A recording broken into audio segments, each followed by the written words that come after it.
अचानक केदारनाथ धाम की यात्रा कर रहे भक्त की बस गिरी खाई में। अपने भक्त को बचाने दौड़े चले आए महादेव। फिर जो चमत्कार हुआ उसे देखकर लोगों के पसीने छूट गए। केदारनाथ धाम, जहां हर साल लाखों भक्त भगवान शिव के दर्शन के लिए पहुंचते हैं। यहां की हर गली, हर पत्थर, हर हवा में शिव का आशीर्वाद बसता है। लेकिन क्या आपने कभी सुना है कि जब एक भक्त की जान पर बन आई तो स्वयं महादेव अपने भक्त को बचाने आ गए? यह कहानी इतनी चमत्कारिक है कि इसे सुनकर आपके रोंगटे खड़े हो जाएंगे। एक बस जो खाई में गिरने वाली थी, एक भक्त की पुकार, और फिर जो हुआ उसे देखकर न केवल उस भक्त के बल्कि सैकड़ों लोगों के होश उड़ गए। यह घटना है आस्था, विश्वास और चमत्कार की। भक्तों, आधा अधूरा ज्ञान सुनना या छोड़ देना दुख और पाप का कारण बनता है। इसलिए इस घटना को अंत तक अवश्य देखें। अगर आप भी महादेव के सच्चे भक्त हैं तो इस वीडियो को लाइक करके चैनल को सब्सक्राइब जरूर करें और कमेंट में हर हर महादेव जरूर लिखें। तो चलिए बिना किसी विलंब के शुरू करते हैं। साल 2025 की बात है। जुलाई का महीना था जब केदारनाथ यात्रा अपने चरम पर थी। उत्तराखंड के रुद्रप्रयाग जिले में बसी गौरीकुंड की सड़कों पर भक्तों का सैलाब उमड़ रहा था। इन्हीं भक्तों में से एक था दिलीप कुमार, जो एक साधारण ऑटो चालक था। वह दिल्ली में अपनी ऑटो रिक्शा चलाता था। दिलीप की जिंदगी में सब कुछ ठीक था, लेकिन पिछले कुछ सालों से वह एक अजीब सी बेचैनी महसूस कर रहा था। उसे लगता था कि उसकी जिंदगी में कुछ कमी है, कुछ ऐसा जो उसे शांति दे सके। एक रात सपने में उसे केदारनाथ मंदिर के दर्शन हुए। सपने में उसे लगा जैसे कोई उसे पुकार रहा हो, दिलीप, मेरे पास आ। सुबह उठते ही उसने फैसला कर लिया कि वह केदारनाथ की यात्रा पर जाएगा। दिलीप ने अपनी पत्नी मोनिका और बेटी सीता को इस यात्रा के लिए तैयार किया। परिवार के साथ वह दिल्ली से देहरादून के लिए बस में सवार हुआ। देहरादून से गौरीकुंड तक की यात्रा के लिए उन्होंने एक स्थानीय टूर ऑपरेटर की बस बुक की। यह बस भक्तों से भरी थी, कुछ बुजुर्ग, कुछ युवा और कुछ परिवार। सभी के चेहरों पर एक ही उत्साह था, बाबा केदार के दर्शन का। गौरीकुंड से केदारनाथ की ओर जाने वाली सड़क संकरी और खतरनाक थी। पहाड़ों के बीच बनी इस सड़क पर एक तरफ ऊंचे पहाड़ थे तो दूसरी तरफ गहरी खाई। बस का ड्राइवर गोविंद एक अनुभवी चालक था जो पिछले 15 सालों से इस रास्ते पर बस चला रहा था। लेकिन उस दिन मौसम कुछ खराब था। आसमान में काले बादल छाए थे और हल्की हल्की बूंदाबांदी शुरू हो चुकी थी। दिलीप को थोड़ी बेचैनी होने लगी। उसने अपनी पत्नी से कहा, मोनिका, मुझे नहीं पता क्यों, लेकिन मन में कुछ अजीब सा डर लग रहा है। मोनिका ने उसका हाथ थामकर कहा, दिलीप, डर मत, बाबा केदार का आशीर्वाद हमारे साथ है। बस धीरे धीरे आगे बढ़ रही थी। रास्ते में भक्त भजन गा रहे थे, ओम नमः शिवाय, ओम नमः शिवाय। लेकिन जैसे ही बस एक तीखे मोड़ पर पहुंची, अचानक एक तेज आवाज हुई। बस का अगला टायर फट गया। ड्राइवर गोविंद ने ब्रेक लगाने की कोशिश की, लेकिन सड़क गीली होने की वजह से बस फिसलने लगी। बस के पीछे बैठे कुछ लोग चीखने लगे। दिलीप ने अपनी बेटी सीता को कसकर पकड़ लिया और मोनिका की आंखों में डर साफ दिख रहा था। बस अब खाई की ओर तेजी से फिसल रही थी। जब बस खाई की ओर बढ़ रही थी, तभी दिलीप ने जोर से पुकारा, बाबा केदार, हमें बचा लो। उसकी आवाज इतनी गहरी थी कि बस में मौजूद सभी लोग एक पल के लिए शांत हो गए। और फिर कुछ ऐसा हुआ जिसे कोई समझ नहीं पाया।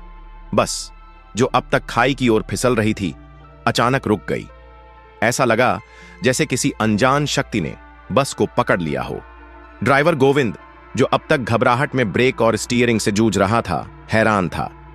उसने बाहर देखा तो पाया कि बस का अगला हिस्सा खाई में लटक रहा था, लेकिन पीछे का हिस्सा एक बड़े पत्थर से टकराकर रुक गया था। यह पत्थर इतना बड़ा था कि बस को पूरी तरह संभाल लिया। सभी भक्त हैरान थे। कुछ लोग इसे संयोग मान रहे थे, लेकिन दिलीप को यकीन था कि यह बाबा केदार का चमत्कार था। उसने अपनी पत्नी और बेटी को गले लगाया और कहा, बाबा ने हमें बचा लिया। बस में सवार अन्य यात्री भी हर हर महादेव के जयकारे लगाने लगे। लेकिन यह तो बस घटना की शुरुआत थी। असली चमत्कार अभी बाकी था। ड्राइवर गोविंद ने सभी यात्रियों को शांत रहने को कहा और स्थिति का जायजा लिया। बस का अगला हिस्सा खाई में लटक रहा था और पीछे का हिस्सा पत्थर से टिका था। सड़क इतनी संकरी थी कि दूसरी बस या कोई वाहन वहां रुक नहीं सकता था। गोविंद ने अपने मोबाइल से स्थानीय प्रशासन को सूचना दी, लेकिन बारिश की वजह से रेस्क्यू टीम को आने में समय लगने वाला था। दिलीप और अन्य यात्रियों को अब बस से उतरना था, लेकिन यह इतना आसान नहीं था। एक गलत कदम और कोई भी खाई में गिर सकता था। दिलीप ने अपने बैग से एक छोटा सा शिवलिंग निकाला, जो वह हमेशा अपने साथ रखता था।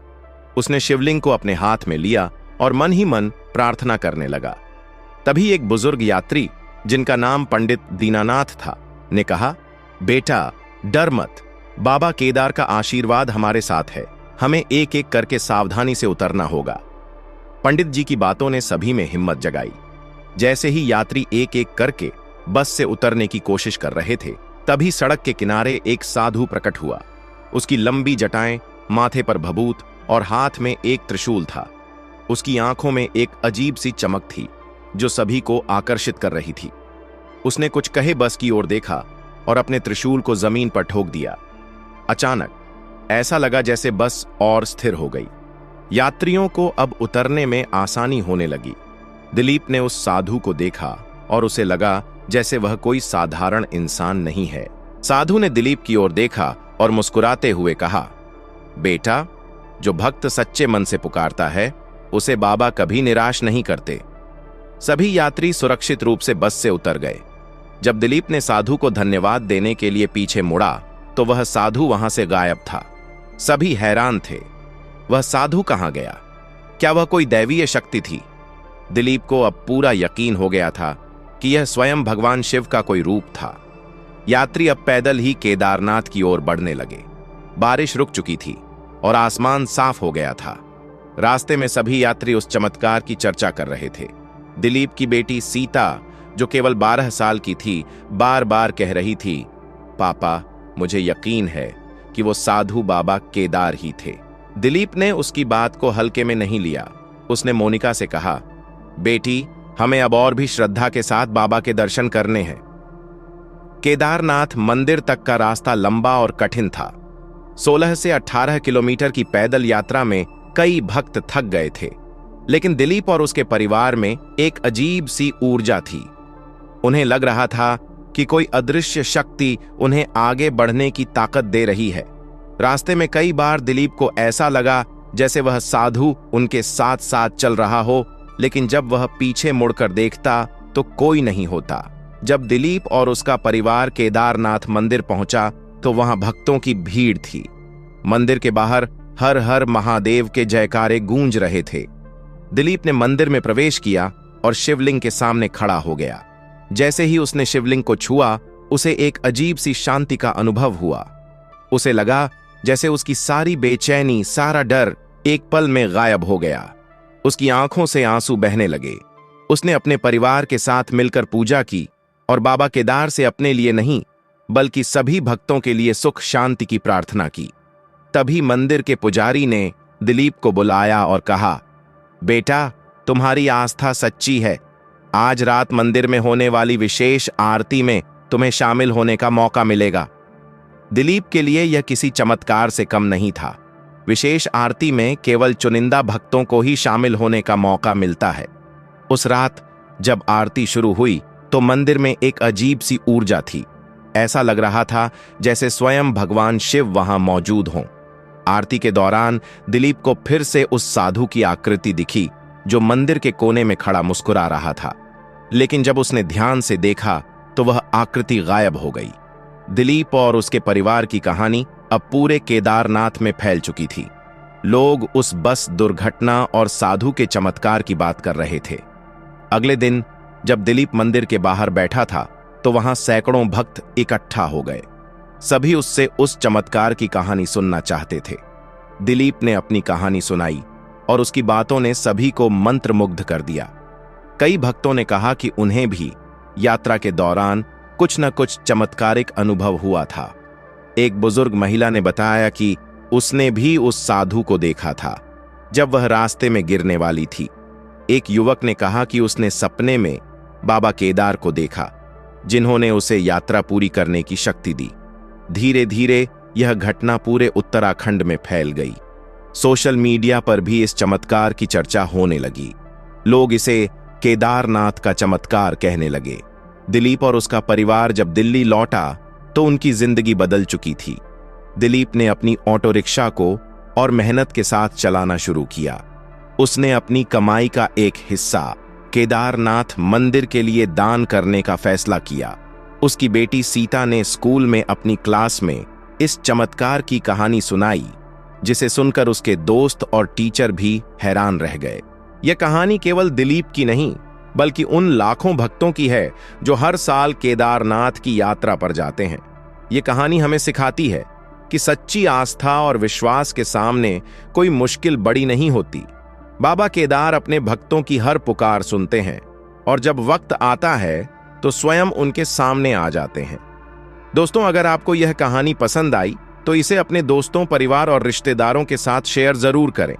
और वीडियो पसंद आई है तो वीडियो को लाइक करके चैनल को सब्सक्राइब जरूर करें और कमेंट बॉक्स में हर हर महादेव जरूर लिखें। धन्यवाद।